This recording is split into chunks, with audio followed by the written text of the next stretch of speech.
everybody. Welcome to episode 83 of Chit Chat Chop. Thanks, Adam, for the off-screen applause. My name's Andrew Farrell. I'm the resident chef here at Kitchen Door, and I'm with Laura McLeod from the Old Apothecary. This time she's come to us. We were down on Barrington Street with her when we didn't have this lovely place to do these in. So thank you for hosting us before, and we are more than happy to host you again, and for a great reason. Rhubarb season. Rhubarb season. And the Kickstarter. And the Kickstarter. Well, we love rhubarb. We do love rhubarb. Yeah. And just a quick story. Oh, yeah, rhubarb story. Rhubarb story. So this is rhubarb compote. And my grandfather, who we lived with when I was growing up, we grew rhubarb. You can't not grow rhubarb if it's growing. But he made rhubarb compote every single day. So for like 2 months, our house smelled like rhubarb stewing. And that forms some memories. Oh, that every time I smell it now, I just think of him, and he was such a lovely man.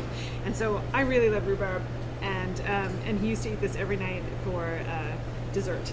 And sometimes if he got fancy, he would put it over vanilla ice cream. Nice. So, but otherwise it was just in a bowl. Well, it's amazing. Like I just got a photo today. My parents are up in northern Newfoundland in St. Anthony, and they just saw my grandmother, and she's well into her 90s. And I just remember going there as a kid, and rhubarb jam. And when I couldn't make it over every summer, mom would always come back with 2 or 3 jars for me. Yeah.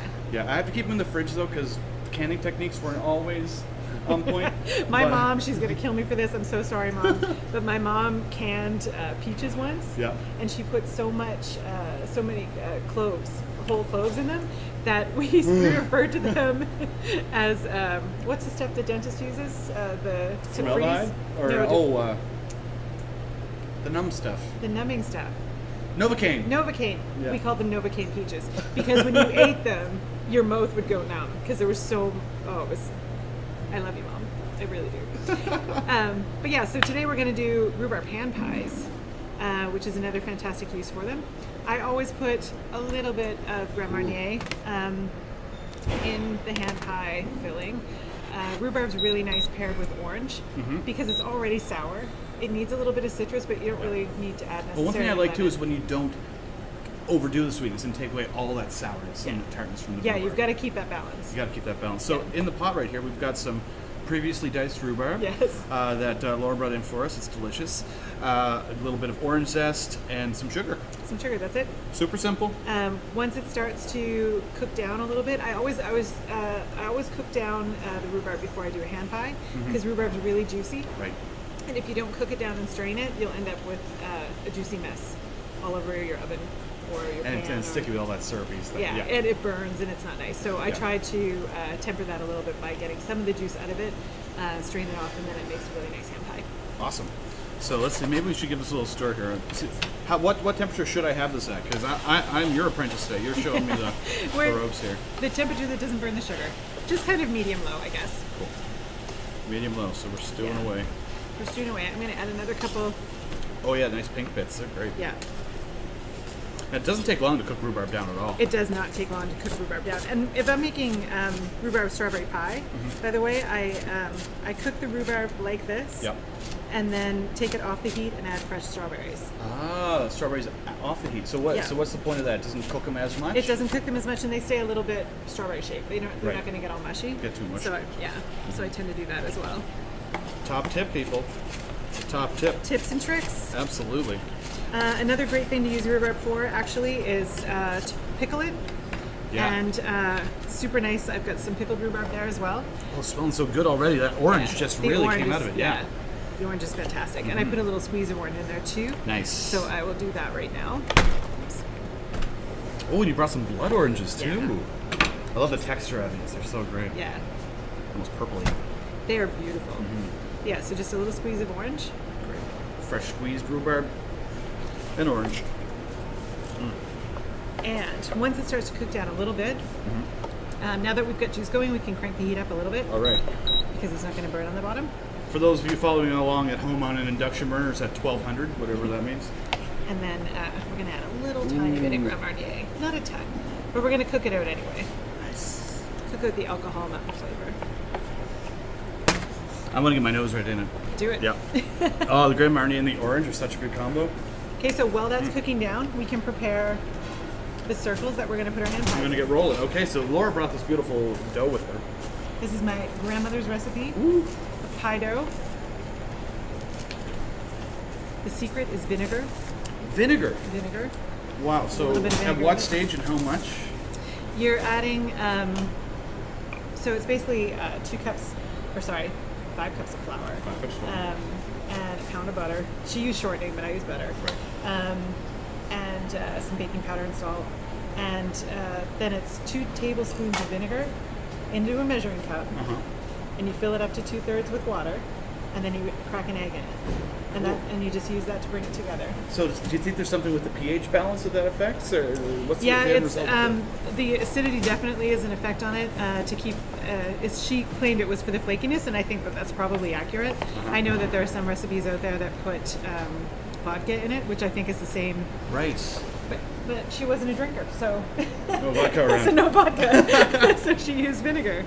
Now, before we came on here, we were discussing how this is all going to roll, and Laura asked me, "Do you know the flour thing?"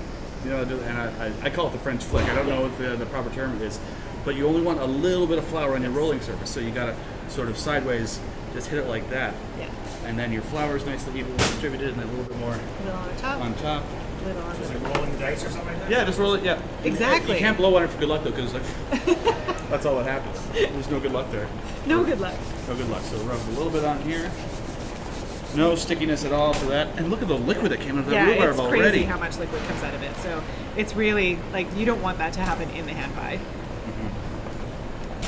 So I'm sort of a novice roller, Laura. So do you have any tips? Should I be rotating it Yeah, fairly you frequently? just keep rotating it, and you want to bring it down to about 3 millimeters in 3 thickness. millimeters. Obviously, after you make the dough, you want to put it back in the fridge to chill it for about a half an hour. Just kind of solidify everything, and then you pull it back out again and give it a few minutes at room temp just so you can roll it. Right. But yeah, and if you find that it's, yeah, exactly. Put a little more flour on it. Flick, flick. I love you can still see chunks of butter in here and everything. Yeah. That's great. So you guys are rapidly expanding. You've got a spot in the Amera building downtown now. You're on Barrington Street as well, and you've got a Kickstarter going on. So We do. So tell me what are you raising money for? We have our spot on Barrington Street is gorgeous. That's why I chose it. It's a beautiful building Yep. in downtown Halifax, and people love our cafe and they love how it looks. But unfortunately, it's not the best baking facility in the world. That's really great. Cool. It is. All right. Yeah, so it's not the best baking spot, just because of temperature fluctuations, humidity fluctuations, space. We can't put a walk-in. There's no, in the basement where I have a kitchen, there's no ceiling height to put a walk-in, and upstairs there's no room to put a walk-in. Right. So it's kind of, it's limited what we can produce and how much we can produce, and so we end up, on busier days running out of food, and we don't want that to happen. Right. We have people coming to us looking for wholesale orders for food for restaurants and things, and we have to turn them down. Right. Also bad. So we're looking to put the baking side of things into a building that can handle it Right. properly. And so that's what we're trying to raise some money for. Awesome. And then we're going to turn the Barrington Street space that currently we're baking in on the bread side back to seating. And it's going to be really cool, funky seating, and we're really excited about how everything's going to look. Yeah, it's awesome. Well, I know when I was at 2 doors down, I felt lucky to be able to get 1 or 2 loaves for for that night's service because the bread goes fast. It does. Yeah, and a bigger expansion means more product, and I mean it's primo bread, folks. Thank you. Yeah, it's one of those things that everybody's like, oh, that's a great problem to have. You're too busy, and it is a great problem to have if you can solve it. But if you can't solve it, then it's a frustrating problem. Yeah. So, yeah. And there's all kinds of great. So if you sign up on Kickstarter, you've got all kinds of really cool incentives, I guess, or Yeah, they have kind of pledge rewards, I guess. Yeah. How we phrase it or how they phrase it. And a lot of it is to do with cooking, because that's what we do. Yep. Cooking and baking. And so we had rewards for taking a croissant class to learn how to make them at home. So we scaled the recipe back and made it, home baker friendly kind of thing. And bread classes for people that really want to make sourdough at home. Right. Or so that's been that's the cooking classes have been really popular. Cooking classes, what a great idea. I know, what a fantastic idea. Who thought of it? And we have the website at the bottom, so that's on the bottom of the screen right now. Oh, perfect. So that's where they go, right? Yes, they can just go to our website, and there's a button right on the top of the page that they can go straight Perfect. over to the Kickstarter. Check it out. I like the one where you get your name on a tile on the wall. That's pretty Yeah. cool. That's pretty cool. Yeah, that's going to be fun because when we redo the Barrington Street space and we have to redo some spaces where there was equipment, we're going to have an cool. area that we're going to tile, so it's going to look really nice. That's great. So here's a question for you. Yeah. I cut one disc out at a predetermined size. Yep. Can I re-roll this Yes. a little bit? You can All right. re-roll it. My rule of thumb is that you don't want to re-roll it more than 3 times. Okay. Because then you've really incorporated the butter in there. Right. So you try to make it as like you wouldn't pick it up and ball it up and start from Okay, scratch. yep. I try to minimize the amount of rolling that has to happen, so I just kind of fold it over like this and then re-roll another circle. All right. Let me flick a little more flour on there, and I will get us another disc. So hand pies I love hand pies because it's portable pie. Yeah, you can walk and eat pie. Yeah, it's great. That's just such a good idea. So how's that looking? Oh wow, the rhubarb cooked right down into. Cooked right down. Yep. What was that? 5-10 minutes? Yeah. Awesome. Yeah, it's super fast to do. And you're only going to get 1 circle out of there anyway, so What do you think? That's probably good. that's probably good, yeah.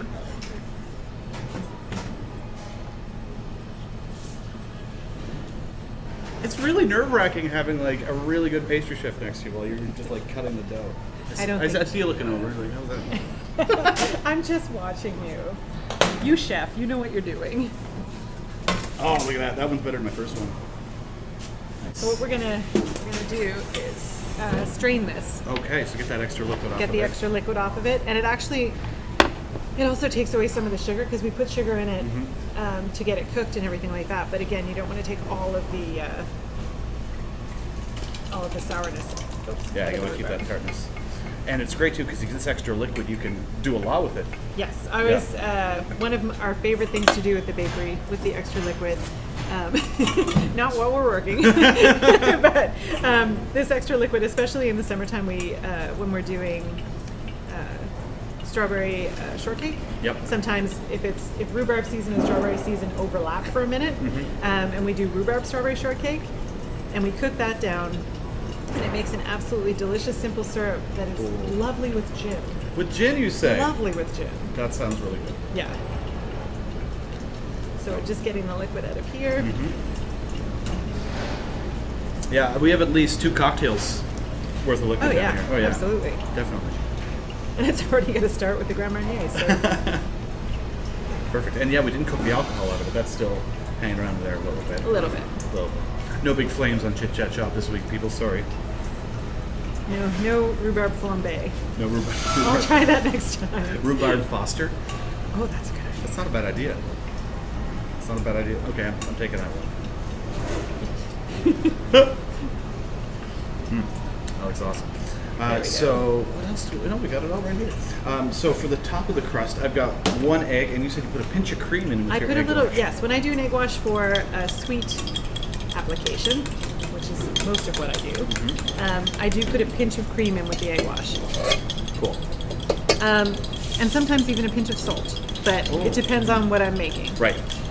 Because salt actually enhances sweetness used in the right, like Totally. a salted caramel brownie. I mean, it really kind of brings out the sweetness. So Well, the example I use to people, even if you put a little fleck of salt on a piece of orange, it'll taste Yeah. more orangey up to a point. yes. So we have our beautiful Ooh, liquid. beautiful syrup, ready to go right there. Beautiful syrup. So we're pre-recording this right now on a Tuesday, and it's airing on a Wednesday. So, but you guys are watching this. Imagine Laura and I sipping cocktails made from this delicious syrup. Yeah. But we're going to be on the comments. So if you have anything you want to, any questions you want to ask, just let me know, and we will be there Yeah. to figure it all out. Gin and rhubarb. Gin and rhubarb. A very Nova Scotian, because now we have that fantastic gin here. We have a lot of fantastic distilleries and everything. It's awesome. Yeah, it's perfect. Yeah. So this is what we're going to do. So All we right. have our egg wash. Is there brush? I'll be right. Laura's just going to show you how she's mixing it together here.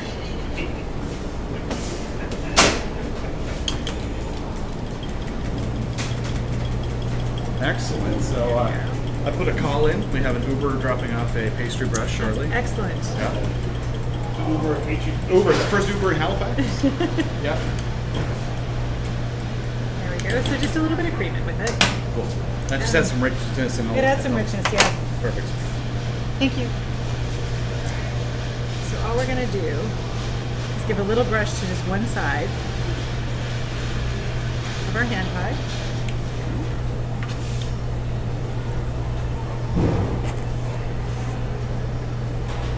Well, I was painting all weekend in my laundry room, so this is I'm flashing back right now. I don't know. And so all I do is put it pretty close to the So just slightly over the line. off center. Yeah. And we're not holding back on the rhubarb either. That's a good No, that's a good 80 mils? Something like that. Yeah, maybe even 100. Yep.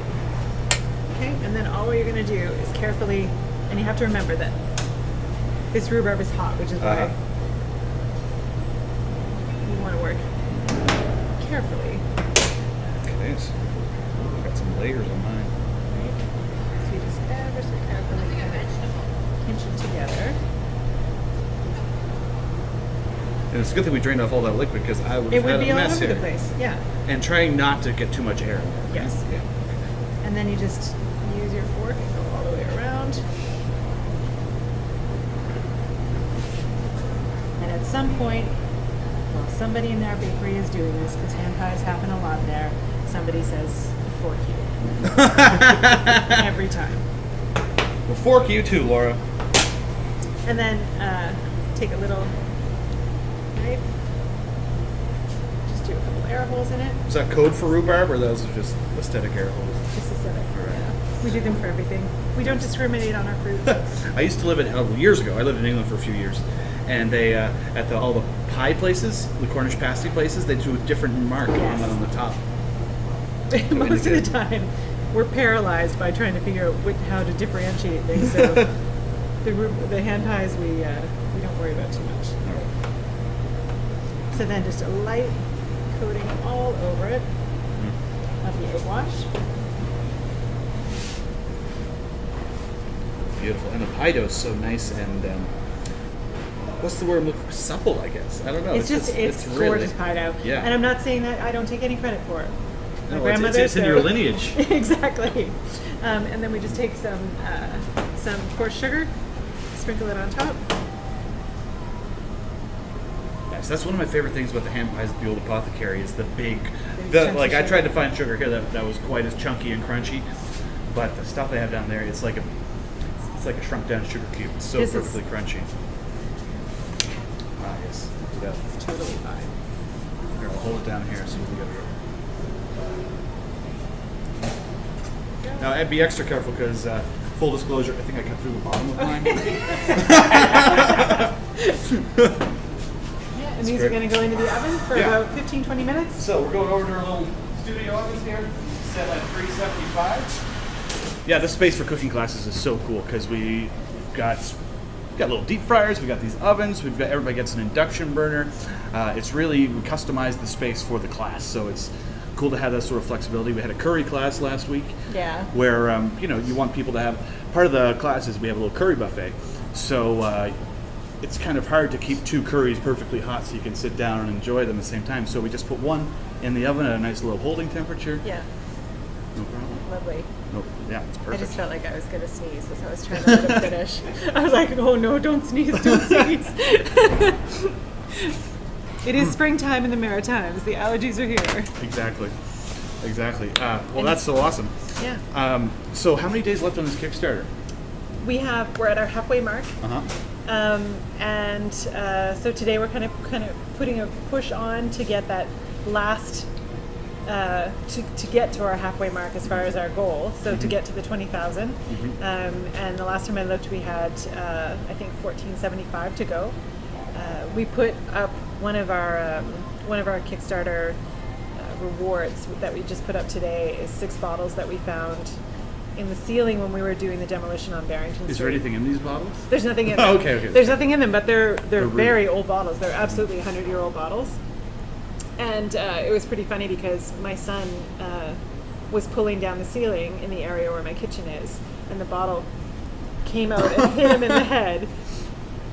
And so I was laughing at him I was at the other end of the kitchen, Yeah. and I pulled down a section, and one hit me. So instant karma on that guy. And then we were more careful, but we found 4 more bottles. So we found 6 altogether, and they're all kind of brands of alcohol that I've never heard of, and they're really cool bottles, and Cool. they were in really good condition considering where they were, kind of Yeah. up in the rafters. And I'm not considering the sure- impact that they had on Yeah, exactly. Dawn. They didn't break. We caught them. Yeah. But it was really cool, and it's kind of a neat little part of our history and part of, it's definitely a happy memory for me too. So Yeah. I was kind of hesitant as to whether or not I wanted to part with them. We've had so many people ask to buy them. We used to have them on display in our window. Oh, yeah, I and do we remember had them, to yeah. we had to take them out of the window because people would come in. We had one guy try to steal them. That was fun. And he came in on a day when I wasn't there, and said, I was talking to the owner, and she said I could buy these.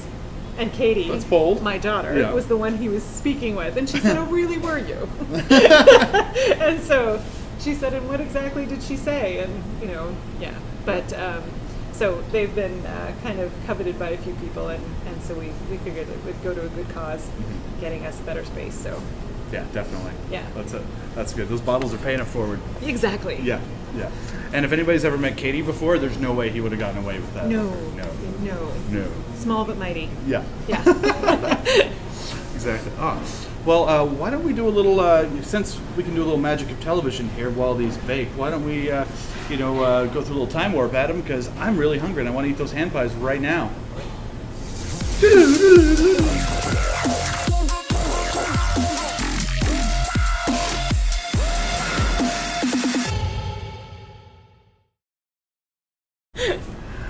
Oh, yeah, look at those.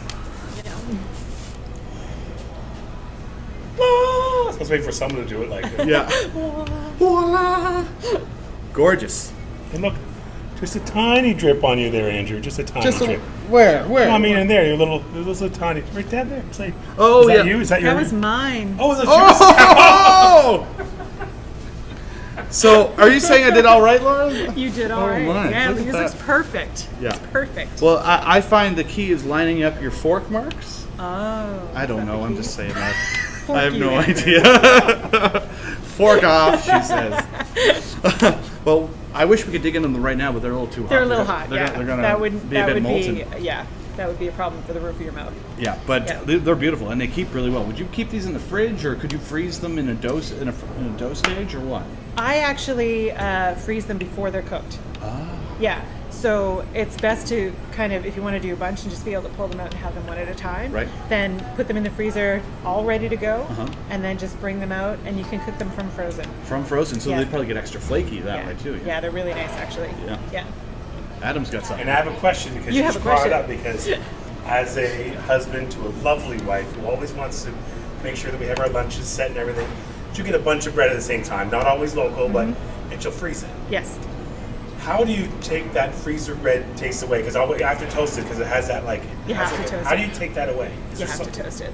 You have Yeah, to toast it. and I'm 100% on board with freezing the bread because you can't go through it fast enough sometimes. And so I slice it first, put it in the freezer sliced, and then just break off a couple pieces and toast it. But I always do toast it. Yeah, you have to yeah, toast you it, kind or of else it have has to. a- It just is always going to have that. So Yeah. now I know the answer because you're gonna have the real answer. So that's. Yeah. So Laura, thanks so much for coming on. I You're just want to want to recap some of this Kickstarter stuff because it's really exciting. I'm rooting for you guys all the way. Thank you. And I love the story. You know, it's you got divorced a few years ago. You reinvented, put everything you have into this bakery. It's hard to get loans from other places when you're is hard to get when you and Katie are in there, and Don, your son, was there for years. You know, it's a proper family business. I just love the whole story of it. But you're a Leo like me. It's hard to ask for this stuff, right? Yeah. It's and that's why I think a Kickstarter is so great because you get to give back something when somebody's Yes. giving you something. And croissant classes. We were just standing here during our little our baking break, and they just got 3 more hits on the Kickstarter. So check it out. I think you're getting close to your halfway mark. So Yeah, absolutely. It's getting really close, and it is hard to ask.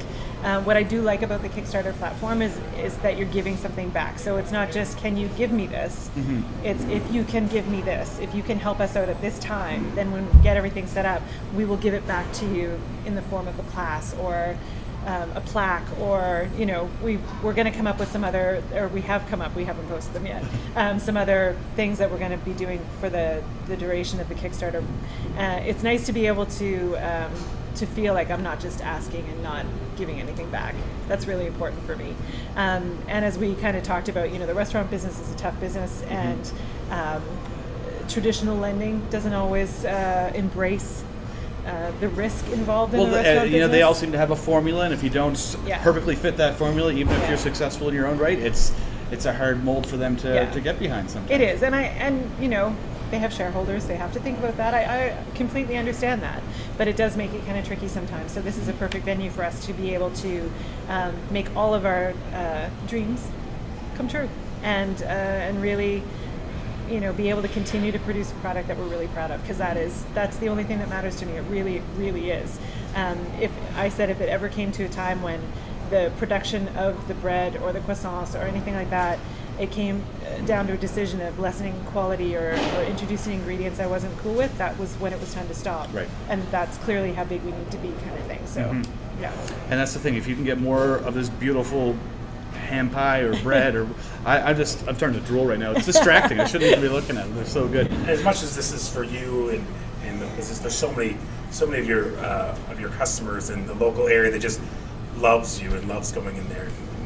Yeah, we've had a couple people online say that they were going to support us so that we didn't run out of bread, so that when they got off of work, there were still some there. And and I get that, and I know it can be frustrating, and we always tell people, hey, you can call ahead and reserve it, but you don't always think of that. It would just be nice not to be running out of stuff. I would love that.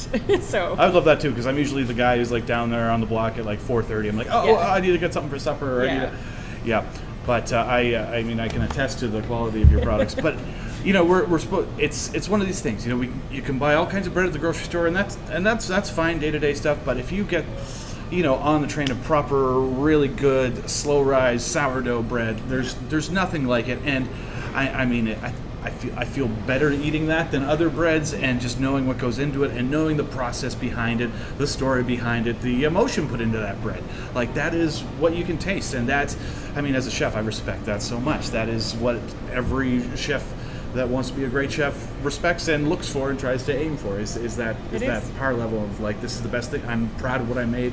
Looking at the layers and everything.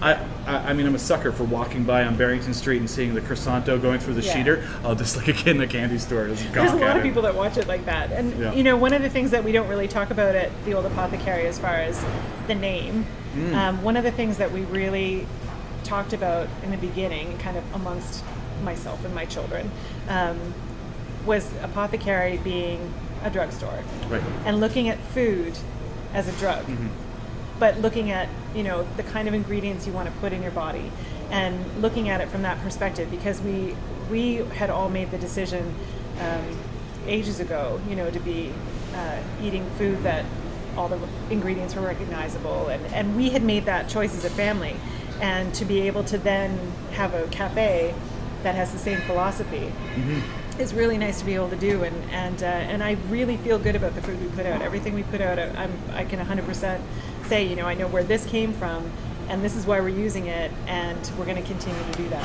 Absolutely, and that's why it's so important to support awesome local businesses, just like the Old Apothecary. So check out that Kickstarter. We still have 15 days left in it. Yes. So join up, check out all their awesome perks that they have for just lending a little hand. And speaking of lending a hand, I want to lend a hand pie to my hands. So should we just split one a little bit? Yes. Yeah, all right. It'll still be molten lava, but let's do it. Oh yeah, let's do it. Oh, look at that. That is beautiful. Oh, I'm proud of the work we did here.